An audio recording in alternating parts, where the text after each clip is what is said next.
Fala galera, bom dia, boa tarde, boa noite, enfim, não sei que hora você vai ver isso. A gente está aqui nessa segunda de manhã, depois daquela formação do paredão do Big Brother maravilhosa. Manu, Mari, Babu lutando como gladiadores pela sua sobrevivência desse jogo que é o único entretenimento que o cidadão de bem tem nessa quarentena tão cruel, né? Enfim, isso já entrega o dia que a gente gravou, né? A gente vai gravar as duas aulas aqui, umas duas aulas nessa segunda de manhã. Se percebe que o homem moderno agora marca o tempo pelo Big Brother, né? O dia da liderança, o dia do paredão, enfim, que triste fim que a humanidade chegou.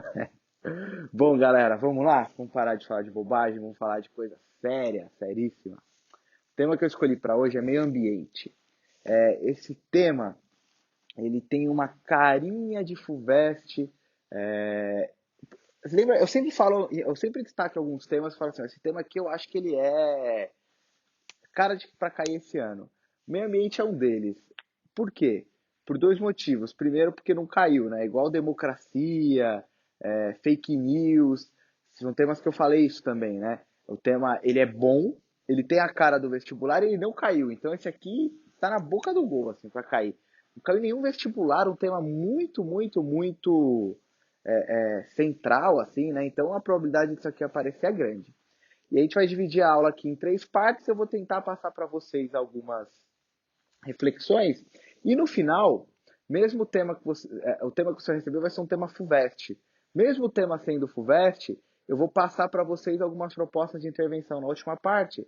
Vai que cai algum tema relacionado ao meio ambiente, né? Porque a gente sempre trabalha a aula aqui assim, né? Então eu te dou um mega tema meio ambiente, aí pode cair enchente, garimpo na Amazônia, é, aquecimento global, lixo. Então, o meio ambiente é um guarda-chuva de temas e aí você escolhe.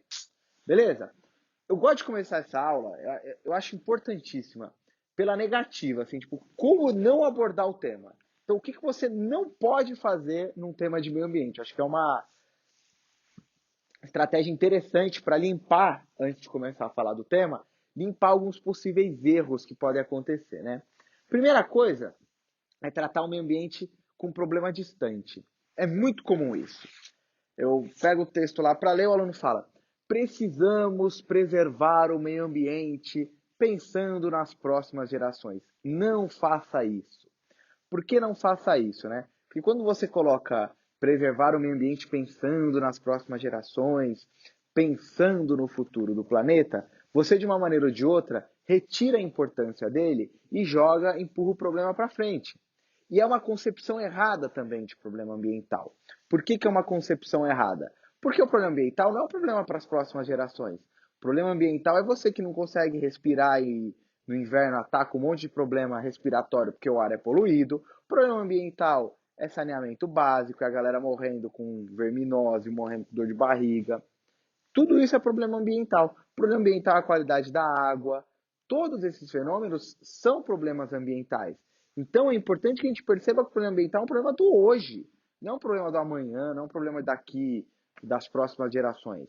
É um problema que nós já enfrentamos. Então evite postergar, né, colocar esse problema para o futuro. Essa é uma primeira dica de como não fazer. Segundo ponto, é um debate que a gente tem visto muito, inclusive com o coronavírus agora, né? Economia versus saúde. Aqui no caso é economia versus meio ambiente. Então não dá para preservar o meio ambiente porque a gente precisa desenvolver o país. Ou foi muito comum quando foram construídas as duas hidrelétricas de Jirau e Belo Monte. Foi mais ou menos assim. Você é contra Jirau e Belo Monte, mas você gosta de tomar banho quente. Não faz sentido. O que eu quero pontuar aqui é que são dicotomias que não precisam ser opostas. Você não precisa que a economia e o meio ambiente sejam inimigos. Você pode pensar um desenvolvimento econômico aliado à preservação ambiental. É mais caro? É. É mais custoso? É. É mais difícil? É, mas não é incompatível. É claro que não é um negócio que a gente vai falar assim, não tem diferença alguma, é tudo a mesma coisa. Não, isso é um absurdo. Mas que existem diferenças, eu acho que, enfim, que existem possibilidades de integração, aí existem. Bom, e por fim, e eu acho que esse é o principal problema, sobretudo se você for pensar a sua proposta de intervenção, é o voluntarismo. O que é o voluntarismo, galera? O voluntarismo é aquela noção de que você resolve todos os problemas do mundo, não transformando as estruturas, não regulando as estruturas sociais, mas mudando o comportamento das pessoas. Então, vou dar um exemplo. Campanha para a economia de água.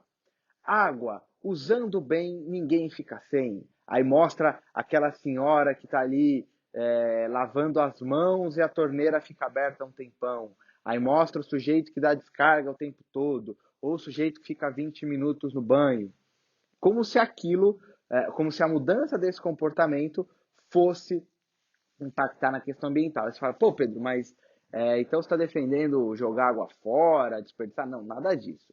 Eu quero dizer o seguinte, é o que a gente precisa perceber. A gente precisa perceber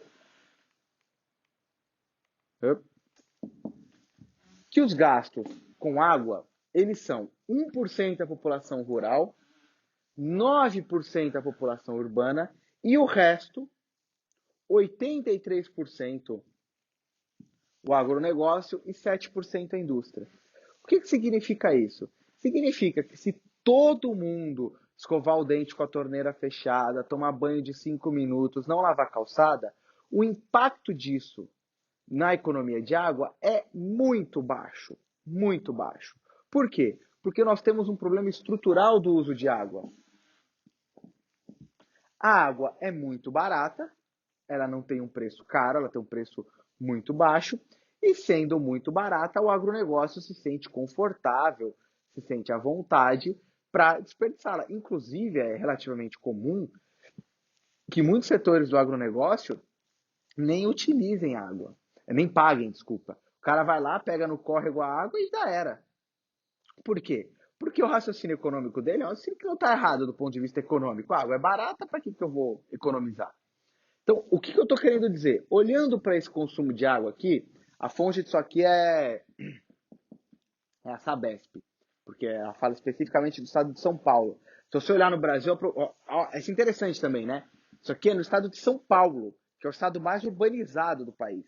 Imagine isso aqui nos outros estados, essa proporção aqui aumenta muito.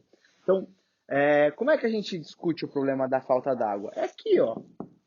Pô, você quer resolver o problema da água? Não fica falando para a pessoa escovar o dente. E repito, gente, eu não estou falando que você tem que desperdiçar água. Qualquer tipo de desperdício ele é inaceitável, ele é uma imbecilidade. Agora, esse discurso de que o problema da água se resolve tomando banho mais curto, ele é um discurso ideológico. Isso que eu quero que você saiba. Ele é ideológico.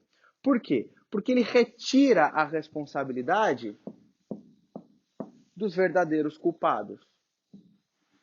E mais, retira a responsabilidade também do setor público, porque 1/3 da água da população urbana ela é desperdiçada no transporte. Então é vazamento, é tubulação que é velha, etc. Então, cara, se tem alguém que não é culpado pela falta d'água, é o usuário. Só que você joga nas costas dele, isso é ideológico. É ideológico. Você não discute consumo, você não discute modelo de transporte, você não discute fonte de combustível. Então, se eu tivesse que apontar, galera, alguns problemas estruturais, falar assim, ó, o que é problema ambiental hoje? Acho que a gente tem 3 coisas. Primeiro, o problema ambiental, agronegócio. Agronegócio é um problema ambiental fudido. Por quê? Porque expande a fronteira agrícola, devasta a Amazônia, destrói o ecossistema e gera gases do efeito estufa, com a queimada, com os animais, etc. Segundo problema do ambiental, assim, que eu acho estruturante, acho que são problemas que... Aquecimento global. E aquecimento global está ligado ao uso de fontes não renováveis de energia. Então, agronegócio, fontes não renováveis de energia e o terceiro, consumismo. Então, se a gente fosse falar de problema ambiental, não é o seu lixo que você joga no chão, não é usando uma eco bag, não é nada disso. Resolver o problema ambiental é atacar esses 3 problemas. Só para terminar, sobre o voluntarismo, eu gosto muito dessa imagem, né?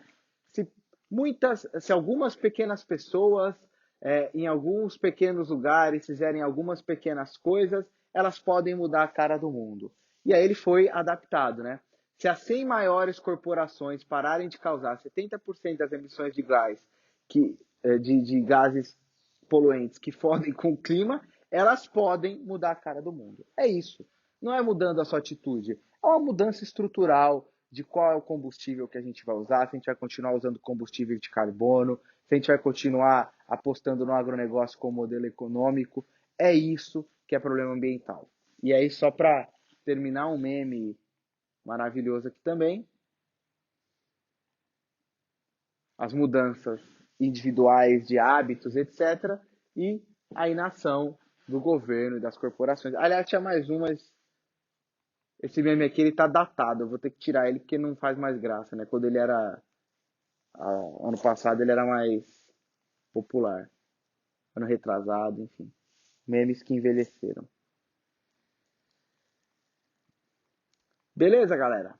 Bom, vamos lá. Só para terminar essa nossa primeira parte, então eu falei como não abordar. E uma perspectiva filosófica. Será que dá para ter uma perspectiva filosófica? Dá. Essa segunda parte aqui, que é uma perspectiva... Segunda parte da primeira parte, né? Ficou confuso, mas enfim. É uma perspectiva filosófica, acho que é legal para entender e abordar numa redação, por exemplo, como a da FUVEST, que ela é muito filosófica. Alguns ambientalistas, principalmente essa aqui, ó, deixa eu ver se eu coloquei o nome dela. Aqui, ó, dá para ver daí? Naomi Klein. Naomi Klein é uma ambientalista nova, recente, que aborda as questões ambientais, uma perspectiva bem interessante. Ela não tem os livros dela traduzidos para o português, que é um problema, né? Ela fala que muito da devastação ambiental está diretamente relacionado com a forma pela qual o ser humano se enxerga, a forma pela qual ele se projeta no planeta. Por quê? Então, dentro da cosmovisão greco-romana, da cosmovisão clássica lá de Grécia e Roma, existe uma noção de que a natureza é um todo sistêmico. Então, você faz parte de um organismo vivo e toda vez que uma parte desse organismo vivo está prejudicada, você também se prejudica. É mais ou menos como o seu corpo. Então, se eu cortar o meu dedinho, ele vai fazer falta? Vai. E além de fazer falta, vai começar a sangrar. Eu posso morrer por causa disso. Você fala, o dedinho não é muito importante, mas se eu cortar o meu dedinho, eu posso morrer. Olha só que metáfora interessante. Tanto é que a visão que os gregos e romanos tinham da natureza era metaforizada, ou era para eles concretizada numa figura que era Gaia. Gaia era uma figura que eles tratavam como a deusa da terra, né? Que era um ser vivo. Então percebam, a ideia de que a terra é um ser vivo e que nós fazemos parte dela. Essa é uma concepção muito interessante, porque é uma concepção que leva, que induz a preservação ambiental, né? Na medida em que você se vê como parte daquilo. Agora, houve uma mudança fundamental com a chegada da cosmovisão judaico-cristã. O que foi a cosmovisão judaico-cristã? Né? Então, lá no judaísmo, lá no Antigo Testamento, que é a cosmovisão judaico-cristã, é a cosmovisão que a gente encontra nas sociedades ocidentais hoje. No Antigo Testamento, existem vários momentos em que se alega que os animais, a natureza, o mundo como um todo natural, são um presente dado por Deus para que a humanidade usufrua deles. Então, essa visão, ela cria uma relação muito complicada. Por quê? Porque o homem se vê de maneira separada, de maneira apartada da natureza. Então ele olha para a natureza e fala, putz, eu não sou isso. A natureza é outra coisa. Ele acaba... olha um exemplo interessante. Quando eu falo para você, pense em natureza, pense em animal. Alguns vão pensar sei lá, na floresta amazônica, outro vai pensar num leão, num leopardo caçando numa savana africana, outros vão pensar na Mata Atlântica, na Caatinga, no Cerrado, mas você nunca pensa o ambiente que você está, o ambiente próximo a você, você nunca se enxerga como um animal. Nós enxergamos uma cisão, esse é o ponto, muito clara entre natureza e homem. Essa cisão leva a uma concepção utilitária, do tipo, a natureza está aí para me servir. E isso é interessante, né? Porque a gente acaba reproduzindo isso em textos, acho que é uma outra coisa que você tinha que se preocupar no seu texto. Não seja utilitarista na defesa da natureza. O que é ser utilitarista?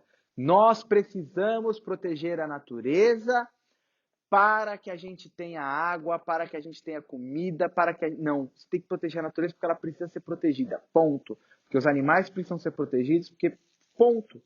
Não tem um porquê, não tem uma finalidade. Para usar uma interdisciplinaridade aqui com filosofia, não sei se vocês viram isso com a Maria Helena, mas proteger a natureza é um imperativo categórico. Precisa porque precisa, não tem condição, ponto. Não é, porque a gente vai ficar sem comida, porque a gente vai... Não. E por fim, galera, nós temos uma visão que também é equivocada de autonomia. A gente sempre acha que vai resolver os problemas e que a gente não precisa da natureza. Ah, a água sujou, a gente limpa. Ah, não tem mais animal, a gente cria. Ah, não tem floresta. A gente sempre acha que a gente consegue dar uma saída nesse sentido. Beleza? Galera, é isso. Primeira parte resolvida. Vamos agora para a nossa segunda parte.